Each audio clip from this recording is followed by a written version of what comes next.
மிகுந்த எதிர்பார்ப்புகளுக்கு மத்தியில் தமிழக எம்பிகளின் கூட்டமானது சற்று முன் நிறைவு பெற்றிருக்கிறது.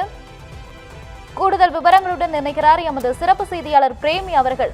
பிரேமி வணக்கம். கிட்டத்தட்ட 2 மணி நேரமாக இந்த அனைத்து கட்சி எம்பிக்கள் கூட்டமானது நடைபெற்று இருந்திருக்கிறது. இந்த கூட்டத்தில் என்ன மாதிரியான முக்கிய முடிவுகள்லாம் எடுக்கப்பட்டது மற்றும் பல கட்சிகள் இந்த கூட்டத்தை புறக்கணித்ததற்கான முக்கிய காரணம் என்ன?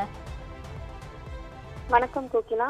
சென்னை சேப்பாக்கத்தில் உள்ள கலைவாணர் அரங்கத்தில் தொகுதி மறுவரையறை தொடர்பான தமிழக எம்பிக்கள் கூட்டம் தற்போது நிறைவடைந்துள்ளதாக தகவல் வெளியாகியுள்ளது. மத்திய அரசு தொகுதி மறுவரையறை மசோதாவை நாடாளுமன்ற சிறப்பு கூட்டத்தை கூட்டி நிறைவேற்ற ஆலோசித்து வருகின்றது. இதனால் தென் மாநிலங்களில் நாடாளுமன்ற தொகுதிகளின் எண்ணிக்கை குறையும் என்ற அச்சம் நிலவுகிறது.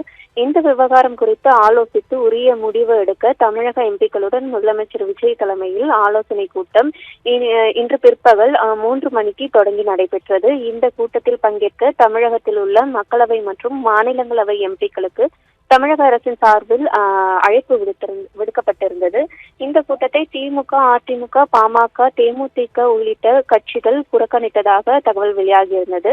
தொடர்ந்து காங்கிரஸ் எம்பிக்கள் மாணிக்கம் தாக்கூர், விஷ்ணு பிரசாத், ஜோதிமணி, விஜயவர்தன் உள்ளிட்ட 19 எம்பிக்கள் இந்த கூட்டத்தில் பங்கேற்றனர். 37 எம்பிக்கள் இந்த கூட்டத்தை புறக்கணித்ததாக தகவல் வெளியாகியிருந்தது.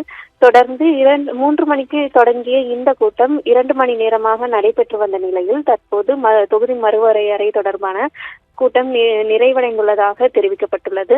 இந்த கூட்டத்தில் தொகுதி மறுவரையறைக்கு எதிராக குரல் எழுப்ப பேச்சுவார்த்தை நடைபெற்றதாகவும் எம்பிக்களுக்கு ஆலோசனை வழங்கப்பட்டதாகவும் தகவல்கள் வெளியாகியுள்ளன. கோகிலா,